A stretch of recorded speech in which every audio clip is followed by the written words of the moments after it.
la Suisse. J'en veux plus.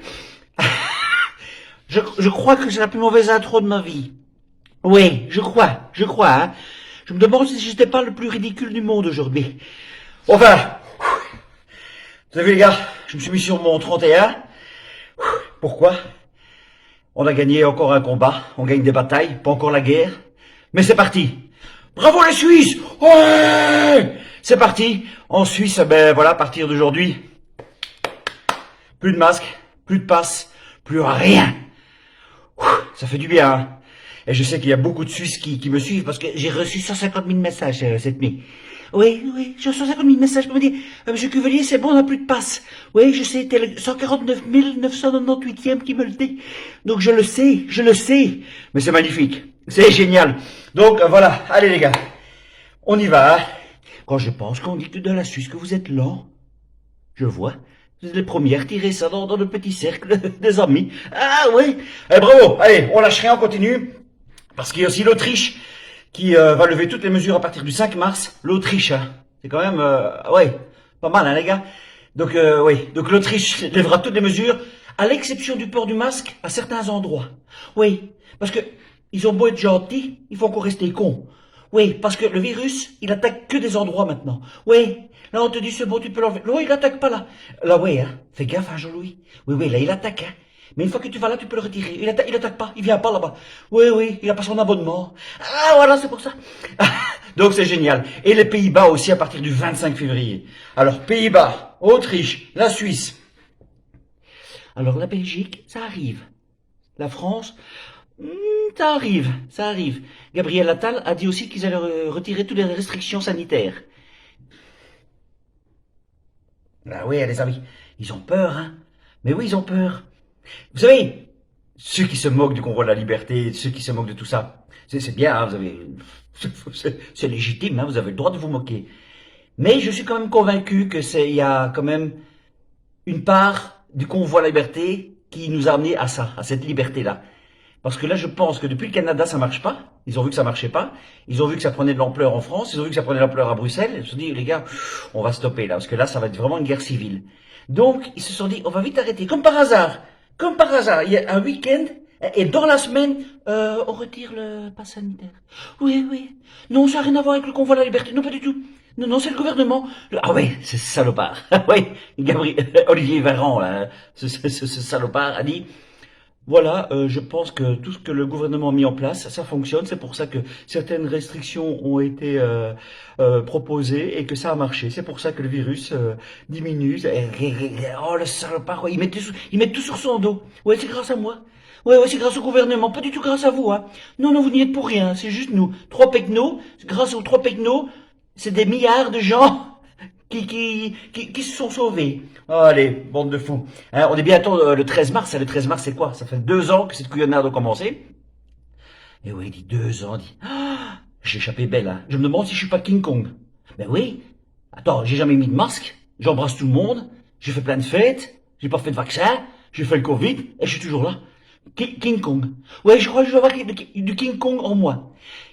Alors, pour mes détracteurs, Kong, tu peux l'écrire C-O-N, hein. Si tu veux déjà faire avant King Kong, tu peux me la faire, hein. J'ai déjà fait avant toi, en fait. Ah, voilà, j'ai déjà fait avant toi. Donc, tu peux m'écrire, t'es vraiment King Kong, C-O-N. Ah, je l'aime bien, celle-là. Je vais la garder, Donc, voilà.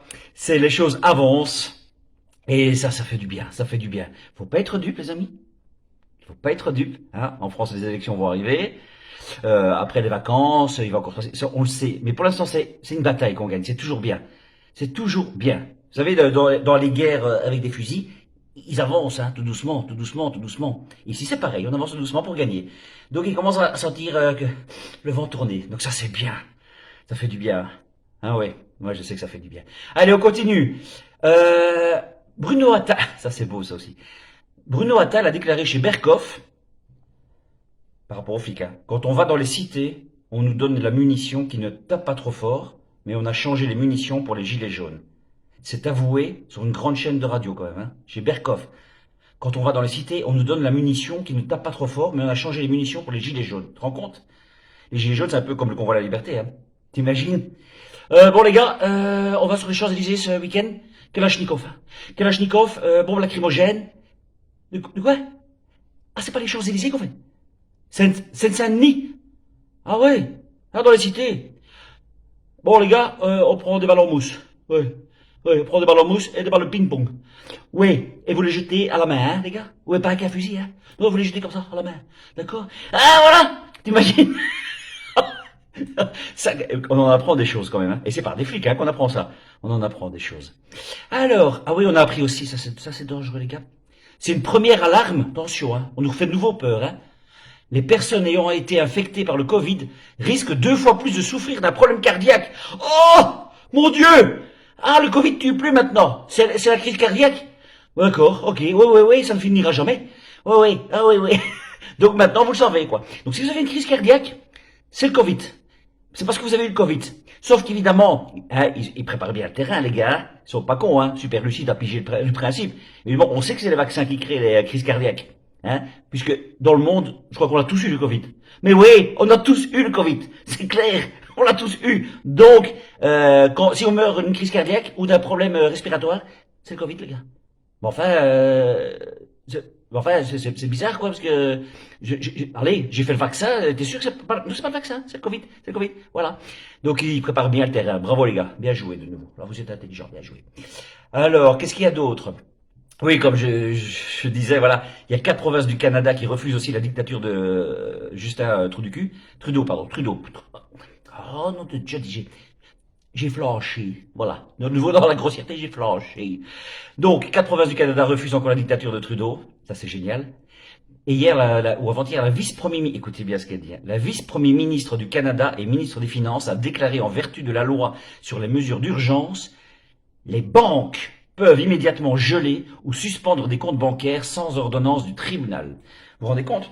Donc on peut vraiment... Oh, toi tu manifestes, toi. Allez, on bloque ton compte en banque. Et tu pourras plus les bouffer. Sauf que ces gens-là, hein, ils ont une femme, des enfants, une maman peut-être encore chez eux, une grand-mère encore chez eux. Donc il va rentrer et dit, ben la gars, je peux plus manger. On peut plus manger, j'ai plus de sous, on a bloqué mon compte. Pourquoi? Parce que j'ai manifesté. Ah ben oui, mais le crédit social. Ah oui, t'as pas respecté le crédit social? Voilà ce qu'on disait il y a 2 ans. Le crédit social chinois. C'est ça qu'on essaie de faire rentrer dans le crâne des gens. C'est ça qu'ils veulent instaurer, cette dictature-là. Vous pigez pas ou quoi? Ben si vous oui, hein, je sais que vous pigez. Je parle des autres, ceux qui veulent pas comprendre, c'est encore comme ça. Oui, je sais que vous avez compris. Mais les autres n'ont pas encore compris que ça n'a rien à voir avec ce virus. Rien. T'imagines tout ce qu'ils sont en train de mettre en place pour un virus? C'est un peu space quand même, non? Moi, il me semblait que quand on avait un virus, on donnait une aspirine, c'était fini. Non, ici, on bloque ton compte en banque. Ouais, voilà, on bloque ton compte en banque, tu peux plus sortir, t'as le couvre-feu, t'as le confinement, tu peux pas aller dans le restaurant, tu peux pas aller au théâtre, tu dois montrer patte blanche, voilà. Donc c'est bien ce qu'on disait, c'est une couillonnade monstrueuse, mais qui va se révéler. Quand elle va se révéler, les gars. Oh, là je me mettrai costard cravate. Je vous le dis tout de suite. Oui, là c'est gentil, je mettrai costard cravate. Mais on va les avoir. Je suis en forme, les gars, je suis en forme. Ah oui. Je vais vous raconter une petite anecdote, enfin, une grosse anecdote qui me concerne.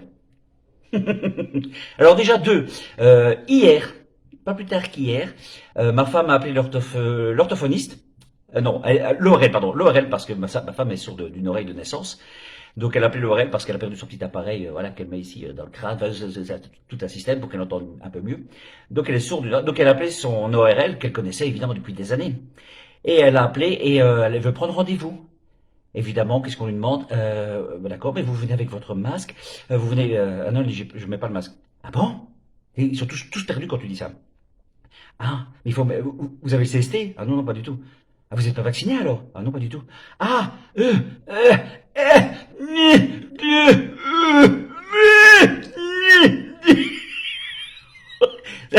on n'est pas loin de ça. Ah, quand tu leur dis que tu portes jamais le masque, que t'es pas vacciné, les gens, ils comprennent pas. Tellement que la dictate a bien fonctionné. Ah ouais, les médias, la propagande a tellement bien fonctionné qu'ils se disent c'est pas possible. Et là, c'est pas possible, tu vas mourir alors. Non, ça fait 2 ans que je suis comme ça, y a aucun problème. Ah oui. Donc, elle peut pas y aller parce qu'évidemment, on lui oblige à mettre le masque. Donc, ces crétins continuent avec le masque. Et l'orthophoniste, pareil. L'orthophoniste de mon fils a dit, Madame, je peux vous voir? Après son passage, je peux vous voir? Voilà, vous mettez jamais le masque et ça, on n'est pas d'accord. Oui, mais il n'y a pas de problème. Ma femme dit que ça, il n'y a pas de problème. J'attendrai dehors, je donnerai ma carte bancaire à mon fils. Il fera tout seul. Oui, mais votre fils aussi, il faudrait qu'il le mette. Pardon? Votre fils aussi. Je connais la hyène. Hein. Ah, c'est une hyène, hein, ma femme. Les gentillettes comme ça, mais c'est une hyène. Hein. Allez, faudra mettre le masque à votre fils. Pardon? Jamais. Jamais tu mettras cette muselière, mon fils. Jamais. T'es obligé. Donc voilà, donc ça continue ces couillonnades de masques. Il y a encore des gens qui croient à ce masque. Ça, je tombe des nues. Hein. Hier, j'étais encore pour un tournage à Bruxelles. Dans Bruxelles, il y a encore plein de gens qui portent le masque. Ils sont fous. Ils sont fous. C'est des tarés. Vous êtes fous. C'est pas possible de croire encore à ce masque. Allez, que tu crois encore un petit peu à ce vaccin, un petit peu, hein, parce qu'évidemment, il y a de moins en moins de gens qui y croient, de plus en plus de gens qui savent qu'ils sont fait avoir, bon, enfin, soit. Mais le masque, ça, c'est la plus grande couillonnade du monde, ça. La plus grande couillonnade, il y en a encore qui croient. L'orthophoniste, l'ORL, mon Dieu, c'est pas possible. Voilà. Et je termine par une autre anecdote, les gars. Je prends encore du galon. Ah oui, du sacré galon. J'ai passé un casting il y a pas longtemps pour une grande série qui va se produire avec la RTBF, entre autres. Donc la une ici en Belgique, l'équivalent un peu de France 2, voilà. Donc c'est une grande série qui s'appelle Ennemi Public, dans laquelle je faisais le casting. Et je fais le casting. Donc il y a quelques temps, je fais le casting. Ça se passe bien. On me rappelle quelques temps plus tard, Stéphane, les réalisateurs veulent te rencontrer. Ah, chouette, ouais, ils ont bien aimé ce que tu as proposé au casting, ils aimeraient te rencontrer. Ah d'accord, je reviens au casting, et je refais devant eux des improvisations, des castings, et ça se passe super bien avec eux. Vraiment, ça se passe super bien. Des chouettes réals scénaristes. Donc, voilà. Et la semaine d'après, on m'appelle, on me dit, Stéphane, tu es pris. Ils ont adoré ce que tu as proposé. Ah, génial. Ben, merci, c'est chouette. Voilà, ça s'arrête là. Ils envoient la production, ils envoient donc mes cachets, tout est bien ficelé. Je vais l'ouvrir parce que ça, c'est très amusant. Donc tout est bien ficelé, je suis pris, c'est en avril, en mai, le tournage, donc voilà, il n'y a aucun problème. Il y a 2-3 jours, mon agent reçoit un mail en disant, vous êtes prêts hein, les gars, en disant, voilà, bonjour, je vais vous le lire, comme ça vous le savez très bien, hein, moi je n'ai rien à cacher, vous le savez bien. Hein. Donc, ils disent très gentiment, c'est très poli, hein, ça n'y a pas de problème. Bonjour madame, je reviens vers vous concernant Stéphane Cuvelier. J'ai malheureusement une mauvaise nouvelle, mais suite à des modifications du casting et pour des raisons artistiques, Stéphane ne peut plus faire partie de la sélection et ne tiendrait donc plus le rôle sur Ennemi Public. Je suis conscient, tagada, très poli, il n'y a pas de problème. Donc, si je m'en arrête à ce mail, voilà. J'ai jamais reçu de mail comme ça en 25 ans hein, de carrière, jamais. Donc, je me suis dit, tiens, je vais appeler quelqu'un que je connais à l'RTBF. J'appelle cette personne, je lui explique, je dis, coucou mon ami, j'ai quelque chose à te demander. Voilà, je lui explique le cas, tu peux te renseigner s'il te plaît. Elle se renseigne, elle fait sa petite enquête, je dirais évidemment pas son nom, hein, par la faute dedans, mais merci à elle. Et c'est ma petite taupe, j'appelle ma petite taupe. Et elle se renseigne, et effectivement, on sait pourquoi m'a viré. C'est pas du tout artistique, pas du tout. C'est pourquoi méprise de position. Eh ouais, méprise de position sur Internet. Et pour ça, je ne peux pas jouer de nouveau dans une série. Mais j'en veux pas évidemment à la production, je n'en veux pas aux réalisateurs, aux scénaristes qui n'ont rien à voir. C'est la RTBF qui a refusé. Donc cette chaîne nationale payée par l'État me refuse de jouer tout simplement parce que j'ai des prises de position. Alors là, je dis bravo, bravo la liberté de parole, bravo, je suis Charlie, on est tous Charlie, je le vois. Allez, c'est pas grave, on continue le combat, pour moi c'est prendre des galons. En tout cas, et les chroniqueurs à la RTBF, posez-vous des questions les gars, si vous y êtes toujours, c'est que vous n'êtes pas si pertinent que ça. Hein. Oh, comment je l'ai cassé. Oh là, je vous ai cassé, sauf un PE que je ne casse pas, c'est le seul que je respecte. Mais les autres, oh, comment je vous ai cassé. Posez-vous des questions à vous qui pensez être de grands turbulents. Ah, vous êtes toujours là, donc c'est que vous n'êtes pas si turbulent que ça. Moi j'ai même plus le droit de tourner. Ah, voilà, tu vois. Allez, on continue. Voilà, on va terminer juste sur un message que j'ai reçu, qui est magnifique aussi, et ça nous donne de l'espoir à tout le monde. Et merci à Flo pour ce magnifique message que j'ai reçu. Et on s'arrête là-dessus. Écoutez bien, écoutez bien. Coucou Stéphane, fin du pass au Québec, on est trop contents. Enfin, je suis trop contente, je fais la danse de la joie chez moi depuis tout à l'heure et c'est trop bien. Et j'étais à Ottawa ce week-end et c'était incroyable. À Ottawa, c'était du love en barre partout dans les yeux des gars, dans les yeux des filles, c'était magnifique. Et voilà, c'est bientôt dans toute l'Europe, j'en suis sûre. Et Justin Trudeau, il est lâché par les autres États pour son truc, sa loi d'état d'urgence. Au Québec, il n'est pas suivi. Dans plein d'autres États, il n'est pas suivi. Donc voilà, et pour Macron, ça va faire pareil sans son poteau Trudeau. Et voilà. Et française au Québec est en joie et bientôt en Europe. Et lâchez pas les gars, tenez bon, tenez bon. Et bisuscus Stéphane et... Voilà. Voilà. Merci Flo. Merci pour ce beau message. Allez, on prend tous ça les gars, hein, on le prend tous, d'accord? Allez, on lâche rien, on continue. Et évidemment, bisouscus. Et je termine par ça. J'ai reçu des belles bougies à la maison. Magnifique, un beau petit cadeau. Ma jolie bougie.be. Ma jolie bougie.be. Je gagne rien là-dessus, les gars, c'est juste un cadeau que j'ai reçu. Si je fais la promo, c'est simplement parce que ce sont des résistants et qu'ils m'ont fait ce cadeau et qu'ils utilisent Bisouscus sur leur bougie. Donc voilà, allez voir ce site. Ça sent super bon. Donc merci à vous, ma jolie bougie.be. Merci pour ce beau cadeau. On lâche rien, on continue, et évidemment, comme le dit la bougie, comme le dit la flamme, Bisouscus.